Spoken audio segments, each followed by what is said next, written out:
For more than a decade, Jim Sargen's name has been synonymous with philanthropy at Cuesta College.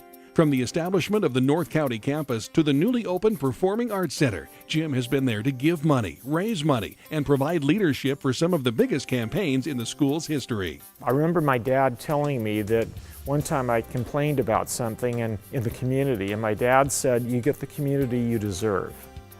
And so, that sort of time I didn't understand it, but as the years went on, I eventually got to understand that rather than complaining, if you want to make an impact in the community, you get involved. And so I've been doing that now for nearly 50 years. Jim's service on the Cuesta College Foundation Board of Directors began in 1995, culminating with his service as the foundation president from 2005 through 2008. He spearheaded the Campaign for Cuesta, which raised $6.2 million in cash for the North County campus. As a result, 10,000 students a year attend classes there. I learned a long time ago that it's easier to ask somebody for money if you've not only put your time into it, but you put your personal treasure into it. Committed to keeping Cuesta on the cutting edge of education, the Sargen family provided a $50,000 matching grant to help launch a technology campaign on both campuses. And the family has contributed over $100,000 to other programs and projects at Cuesta. Jim Sargen, changing the future of Cuesta College and the future of many generations of students. The recipient of the 2009 Central Coast Community Impact Award for Outstanding Philanthropist of the Year.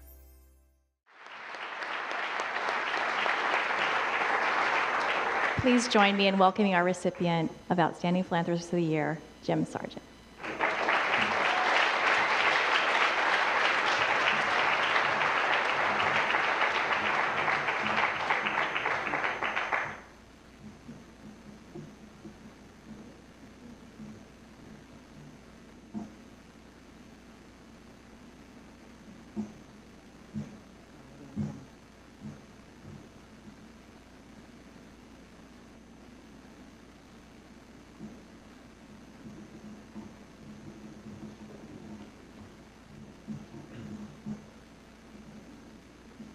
During her time as First Lady, Hillary Clinton said that it takes a village.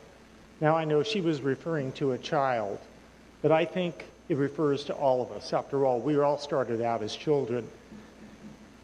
When I look out at the gathering here, I see the faces of many people who play major roles in developing the life of our village, which we call the Central Coast.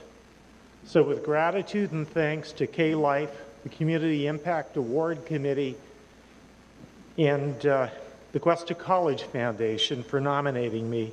And congratulations to my fellow recipients. I would like to accept this award as a representative of all of those who volunteer their time, their treasure, and their talent to making this place that we call the Central Coast a wonderful place to live. Now, one of the great satisfactions of my life is to be a volunteer. I started with my mom when I was a young kid and continued. I've been on a board since I was 16 years old, except for 1 year, the year we moved down here. Then I caught up with it. But being involved, as I said earlier on the video, is really something that I think, is, in other words, you invest in your community if you get involved. I have recently been involved with the Cuesta College Foundation, and through them, that led to my appointment by the governor to the Foundation for California Community Colleges, and then recently with French Hospital Foundation. So these have been the three, I'd say, guiding lights of my life in these past 10 years. I do so appreciate the opportunity to be able to volunteer and become involved. And believe me, I've received lots of recognition for it. But I think it's, in fact, I was telling John that it's kind of embarrassing getting awards, and then I thought about it and I said, it's another way of, well, as I said, when we ask people for gifts, one of the things that people ask is that we not list their names. And I came up with the expression that, that's the second gift you give, is the gift of example. So I guess in accepting an award, I'm following my own advice. For those of you who know me, I bet you can't believe the fact that I'm actually keeping this thing very short. and that it's been serious. So thank you so very much.